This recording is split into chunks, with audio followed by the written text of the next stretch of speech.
A sme na ďalšej zastávke na ceste 66. Sme v Texase na atrakcii s názvom Cadillac Ranch. To, čo tu vidíte, nie je vandalizmus, ale ľudia si tu môžu kúpiť farbu a na tie Cadillacy a niečo načmarať.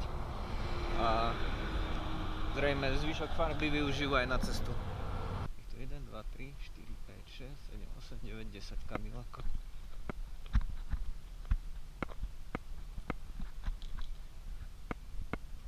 10 Cadillacov na poli pochovaných do zeme. A je z toho turistická atrakcia. Popísané sú riadne. Tak staré, že už ani pomaly nerozozná, čo sú to za auta. Maximálne na ten prvý niekto sa odváži napísať niečo.